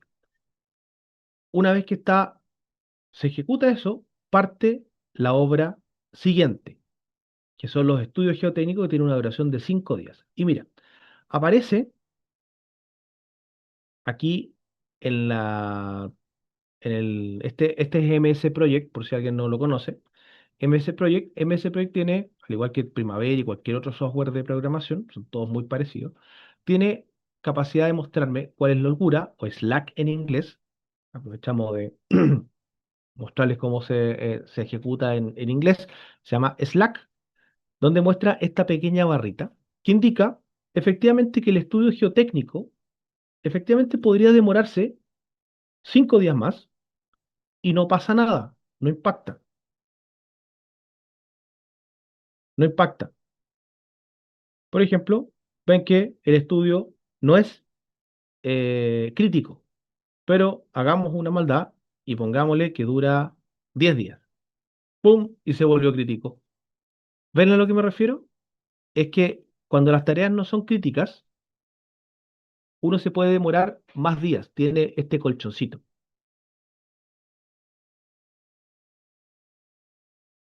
tiene un colchoncito. Entonces, em, la idea es que esta holgura lo ocupen ustedes como una herramienta de gestión, más que como, ya sabes que no voy a hacer nada hasta que sea la fecha límite. Eso en programación se llama el defecto del estudiante. El estudiante, cuando nosotros éramos estudiantes, generalmente dejamos todo para última hora. En proyectos no se puede hacer eso. Generalmente, si uno tiene lo que se puede hacer hoy día, ejecútenlo hoy día. El estudiante ejecuta siempre todo a última hora. Entonces, ese holgura que les queda es parte de la gestión. Luego están las tareas críticas, donde cualquier tarea crítica, pues lo voy a mover acá, miren lo que pasa, lo voy a estirar 3 días más y se movió todo el proyecto. Y eso es lo que sucede con las tareas críticas. Como habíamos visto conceptualmente antes, cuando una tarea crítica se desplaza todo el proyecto y se desplaza la fecha de término. Si ustedes ven, la fecha de término dice que es el 14 de septiembre del 2026, y si yo cualquier tarea crítica, supongamos que le pongámosle 50 días, mire lo que pasa. La fecha de término se estiró el diferencial de tiempo que le pusimos. Entonces, eso es lo que sucede con las tareas críticas. Las tareas críticas no tienen holgura. Si no se ejecutan cuando están planificadas, todo el proyecto se impacta. Luego, tenemos tareas que no son críticas, que son estas tareas azules. Aquí lo hice un proyecto bastante sencillo, donde se puede ver la instalación de faena antes de partir la construcción. Bueno, esto no es lógico, porque aquí quería mostrar esto, que yo tengo la instalación de faena y tengo las excavaciones. ¿Alguien me puede decir cómo puedo iniciar excavaciones sin haber hecho la instalación de faena? Raro, no se puede. Entonces, como no se puede, aquí tengo un error del secuenciamiento. Vale decir, eh, que el control de tránsito sea una tarea que se tenga que hacer antes de la excavación, no está bien. La instalación de faena tiene que ir antes de la excavación. Por lo tanto, ¿qué es lo que hago yo? Lo pongo como una predecesora, la instalación de faena, para iniciar la excavación, y mira lo que pasó. La instalación de faena se me puso crítica. Vale decir, para la ejecución de mi proyecto, si está mal programado o mal secuenciado, lo que puede pasar es que una tarea que es crítica no la vieron como tal y después se les pasa y se les atrasa el proyecto. Entonces acá efectivamente había un error de la programación. Entonces ahora, la tarea, la instalación de faena es crítica. Por lo tanto, tengo que cumplir todas estas cosas antes de la instalación de faena. Pero yo puedo decir, oye, pero espérame un poco. Yo no necesito que estén terminados todos los estudios geotécnicos antes de hacer la instalación de faena. Yo la puedo adelantar. Es cierto, puedo instalar la instalación de faena antes de terminar. Entonces, yo le saco la predecesora y mira, la corro hacia adelante y empiezo esa tarea antes. Claro, y me saca de criticidad varias cosas. Entonces, ¿qué es lo que quiero decirles con esto? Que yo no conozco todavía a nadie, si conocen por ahí, me dan el número, por favor, para contratarlo, que sea capaz de hacer una carta Gantt a la primera. No, las cartas Gantt tienen esta cosa dinámica que primero tenemos que escribir el EET completo y luego tenemos que secuenciarlo. Y cuando hacemos la secuenciación del ET, empezamos con la iteración. Recién empezamos con la iteración. Y el proceso de crear una carta Gantt efectiva tiene que ver con una iteración continua y constante, pasarle por lo menos 3 4 revisiones hasta que me doy cuenta dónde tengo que, dónde es lo óptimo. Porque haciendo esta revisión uno se da cuenta de que hay cosas que puede hacer antes, que puede traer a ser presente, y cosas que no son tan relevantes que no agregan valor al proyecto que puede hacer después. Entonces, lo que, el mensaje que les quiero dar es que cuando hagan una carta Gantt, revísenla, convérsenla, si tienen a alguien en un compañero, convérsenla con su compañero, proyéctenla en una pantalla grande, véanla entre 4 o 5 personas, discútanla, cuestiónenla y van a ver que van a poder optimizarla. Entonces, cuando uno habla de una carta Gantt que está optimizada, es que efectivamente pasa por el filtro y pasa por iteraciones. Las cartas Gantt son dinámicas, entonces la recomendación es que si ustedes, el cliente le dice, oye, necesito que me manden la carta Gantt actualizada mañana, y ustedes la están haciendo hoy día, lo que va a pasar con esa carta Gantt, que es una carta Gantt que nació desde la cabeza de ustedes, muy bien hecha, por lo tanto, por lo demás, pero cuando no pasa por el filtro de la experiencia o alguien que se las revise o que se discuta, generalmente una carta Gantt que carece de optimización.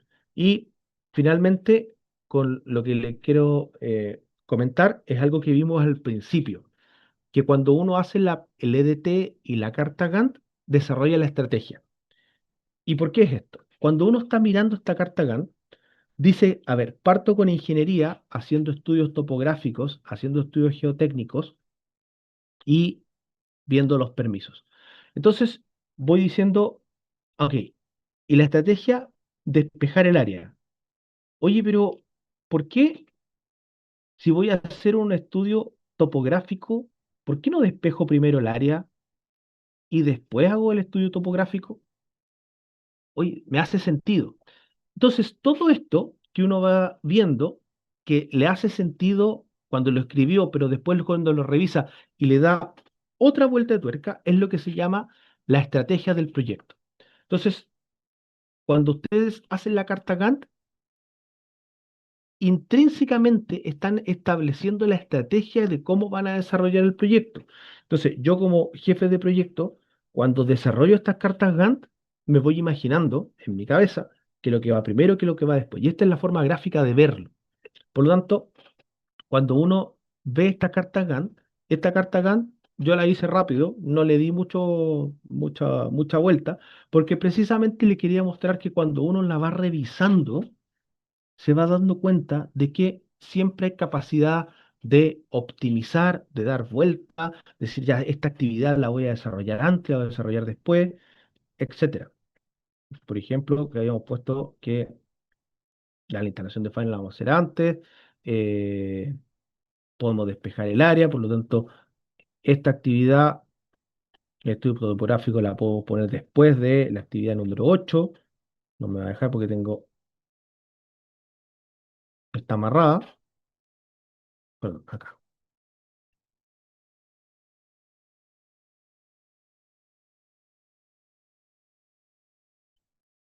Pero bien, ya, no voy a hacer, ¿qué hora es? Son 5 para las 10 de la noche. Vamos a ver si hay algunas preguntas. Me interesa que ojalá podamos ver todas las consultas que tengan. A ver, dice, la carta debe realizarse todo lo involucrado del proyecto, nunca hacerlo uno solo. Excelente, Martín. Eso es precisamente, mira, lo que tú dices, por eso yo digo que lo que dice el PMI es verdad. Eso está en el dominio del desempeño, el número 2 del PMI, que es la gestión del equipo. Trabajar solo haciendo gestión de proyectos no sirve. Entre más gente mira la carta Gantt, mejor. Muchas veces el programador, el que es experto haciendo cartas Gantt, porque, a ver, yo hace muchos años no hago cartas Gantt, pero sí las reviso y trabajo con programadores. Los programadores son secos para hacer cartas Gantt, hacen rápido,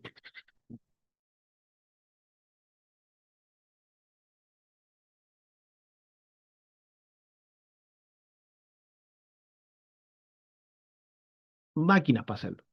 Pero al programador muchas veces puede que entienda que lo quiera programar en MS Project o en Primavera, sino que tengan los conocimientos para poder entender una carta Gantt y entender cómo se puede hacer una optimización de la misma y de los recursos. Claro, dice, la carta Gantt se la envío al mandante y que el mandante me la revise y me la cuestione. Si el mandante no me cuestiona la carta Gantt, em, yo antes pensaba que la había hecho muy bien, pero después me di cuenta que cuando el mandante no te cuestiona tu carta Gantt, significa que no la revisó bien o está pensando otra cosa.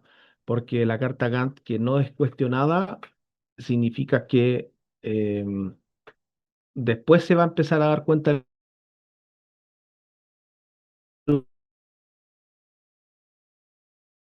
de cuestiones tu carta Gantt, te diga, te desafíe, oye, ¿por qué hiciste esto? ¿Por qué hiciste esto otro? Entonces, es cuando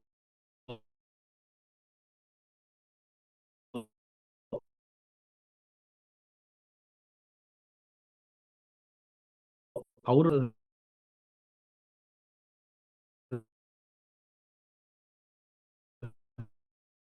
después ir modificando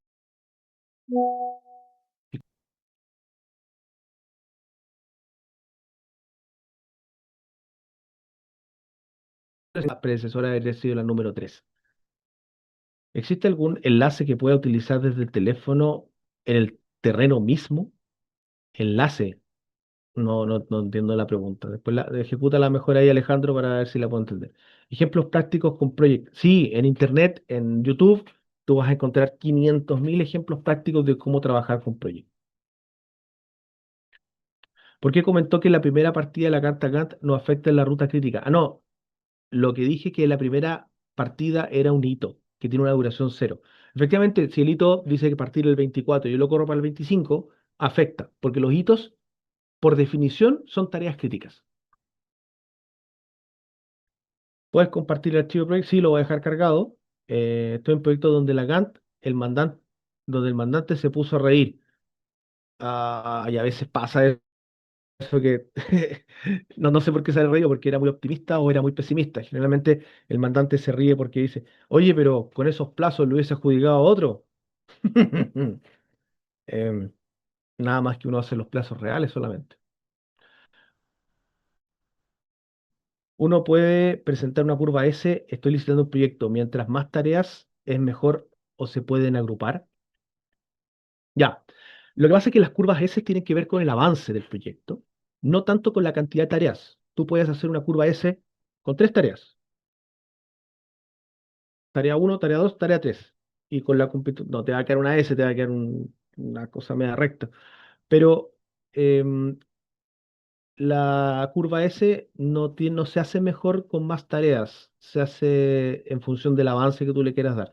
Mientras más tareas se pueden agrupar, sí, se pueden agrupar, pero la curva S, como te digo, no tiene que ver con una cantidad de tareas, sino que con el avance.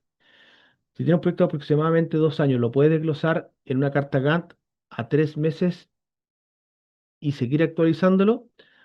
Romario, mira, lo que tú quieres hacer se puede, te voy a decir cómo se hace. Eso no es metodología cascada. Este curso yo lo estoy enfocando en proyectos en metodología tradicional tipo cascada, donde tú tienes el proyecto en una duración fija.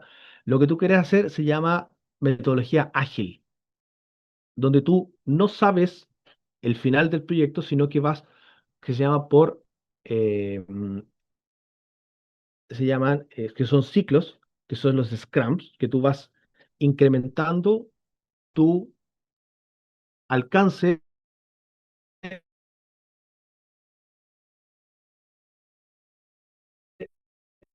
en metodología, este es una metodología tradicional, pero sí se puede hacer lo que tú dices, Romario. Sí se puede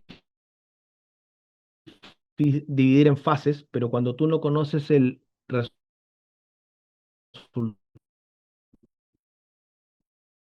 ni el alcance, cómo usar un un page, se puede usar el MacBook, entiendo que sí. Por lo general, un proyecto se trabaja desde un PC en la oficina, de un laptop que se puede manejar en terreno. Sí, Alejandro. Sí, hay formas de verlo. Te puede mandar la carta Gantt para verlo en terreno. Ahora, la ventaja de verlo en un dispositivo chiquitito con poca capacidad de ver la gran gráfica. Hoy día, cuando uno trabaja una Gantt grande, ojalá tener una pantalla de 65 pulgadas para poder verla en toda su dimensión. Yo no sé qué ventaja podría tener verla en el teléfono.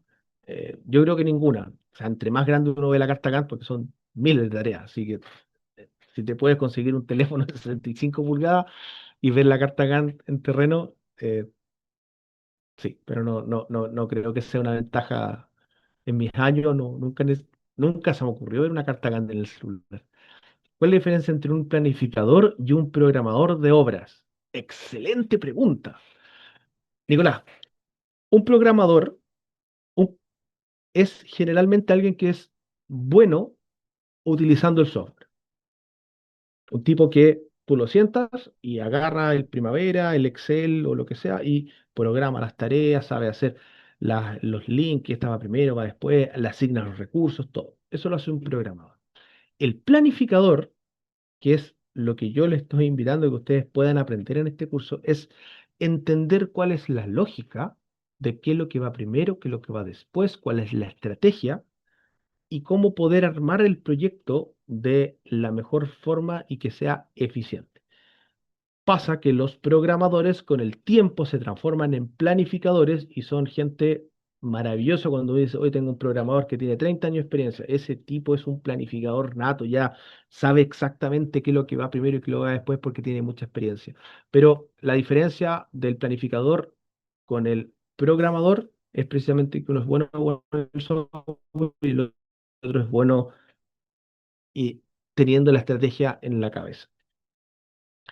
Si en el medio de la ejecución del proyecto se genera un enlace mayor, se hace otra carta Gantt. A ver, si en medio de la ejecución del proyecto se genera un alcance mayor, se hace otra carta Gantt o se modifica la base. Súper buena pregunta. Cuando hay un cambio de alcance, generalmente lo que tú haces es modificar la carta Gantt que ya tienes y le incluyes el nuevo alcance porque necesariamente esa ejecución de nuevo alcance va a condicionar el término del proyecto. Si es parte del mismo proyecto, lógico. Por lo tanto, eh, tú haces una carta Gantt específica para el nuevo alcance, pero la metes dentro de la carta Gantt que estás haciendo porque se te va a modificar la línea base, se te van a modificar la cantidad de recursos y se te va a modificar el tiempo de término. Entonces, se hace una carta Gantt específica, pero se trata de incorporar porque te va a aumentar el plazo de tu proyecto. Ahora, y si no cambia el plazo del proyecto y se hace en paralelo, que generalmente, oye, ya que están en terreno, ¿por qué no me hacen una piscina? Pero no cambien la duración. Igual te va a cambiar la cantidad de recursos. Por lo tanto, lo ideal es que la incorpores dentro de la carta Gantt y de la cantidad de recursos que va a hacer. ¿Cómo obtiene el tiempo de duración de las partidas? ¿Sale directamente del metrado y del rendimiento o se toman otros criterios? Sale directamente del metrado y del rendimiento. Esos son los dos factores que tienen que ver. Tu metrado, en Chile le llamamos la cubicación, y otro criterio, iteraciones, Scrum. El entregable se va incrementando en cada iteración. Justamente, ahí está la respuesta exacta que quería. ¿En qué medida BIM contribuye a una programación efectiva del proyecto? Mm, buena pregunta. Yo creo que BIM, lo que pasa es que BIM para la programación, para lo que estamos viendo nosotros ahora, no necesariamente es una tremenda herramienta. Para el control del proyecto es maravilloso porque tú sabes exactamente qué es lo que va primero, qué es lo que va después, puedes verlos en 3D, puedes hacer un montón de análisis, pero lo que estamos viendo ahora de que es la creación del proyecto, BIM no es una herramienta válida para esta fase. Sí hay que programarlo, porque estas son tareas que hay que programar dentro del proyecto, el BIM. Son tareas, pero no es una herramienta ahora en esto que estamos viendo acá. Para control de proyecto, lo vamos a ver en la clase del día miércoles. Vamos a ver un tema de BIM. Y sí, ahí sí tiene mucha potencia. Ciclo de vida iterativo, incremental es lo que mencionas, exactamente, lo que estamos viendo em, de la metodología ágil. Recomendaste en un momento no modificar la carga, pero al aplicarle a este ejemplo se pasó un mes de ejecución del proyecto y el programa aún no ha sido aprobada sin comentarios. Se va ajustando la ruta crítica y está arrojando desviaciones por atraso. ¿Conviene modificarlo para no acusar retrasos? ¿Sería desplazar las tareas sin cambiar el fin del proyecto? Ya, eso pasa siempre. Tú mandaste el programa, el cliente no te lo aprobó y estás avanzando, avanzando, avanzando y no estás y no la tienes cerrada. La recomendación que yo doy siempre, y yo la hago, es un 2 3 por mí y por todos mis compañeros. Congélala. Congélala la carta Gantt, mándasela en revisión cero, aunque te reclame, y establece tu línea base. Porque mientras no esté fijo el proyecto, tú no tienes la herramienta para cobrar adicionales. Te lo pongo en lo siguiente. Oye, ya que estamos aquí, ¿por qué no incluye la piscina? Es que no puedo, pero si no está cerrado el programa, sí que puedes incluirla. Eh, sí, pero el alcance tampoco está cerrado. Entonces, la recomendación es ciérralo cuanto antes, porque si no, te van a empezar a meter adicionales, más alcance dentro del programa. Entonces, algo que hay que frenar de alguna manera. Eh, no importa que después te critique la carta Gantt, y te diga, oye, es que yo no lo he aprobado. No importa, apruébame en la revisión uno, revisión 2, revisión 3, pero establece tu línea base porque de esa manera tú frenas que te pasen más alcances por el mismo precio. Obras Fast Track sería un imprescindible controlarlo con la carta Gantt y el valor ganado.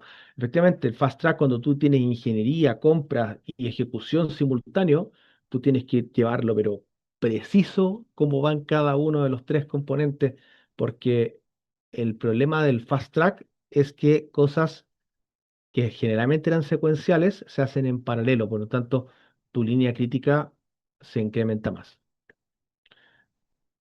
El Lean ayuda a los proyectos de tiempos extensos. Efectivamente, Lean es una característica que se basa en el valor del proyecto, que es algo que vimos en un curso anterior, que entender cuál es el valor del proyecto y sacar todo lo que no aporta valor y enfocarte solamente en las cosas que le aportan valor al proyecto.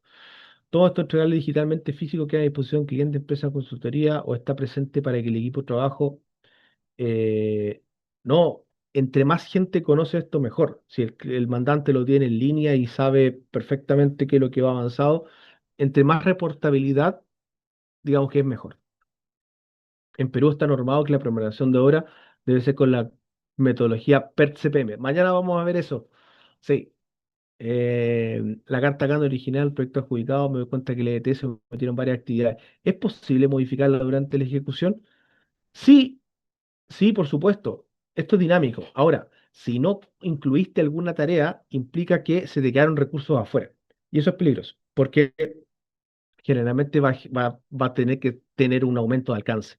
Entonces, si se te quedó algo fuera y no lo cobraste, problema. Pero si no se te quedó afuera y puedes incluirlo, la recomendación es que sí lo incluyas. Sí se puede, el PMI establece una manera de realizar gestión de cambio.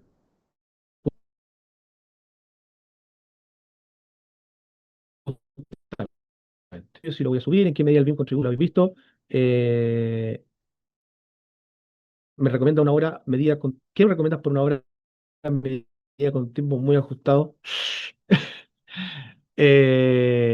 Difícil. Una hora con tiempos ajustados es sincérate con tu cliente. Muchas veces los clientes ponen tiempos ajustados que son inlogrables y lo principal es trabajar con la verdad y decir, mira, sabes que lo que me estás pidiendo no es humanamente posible.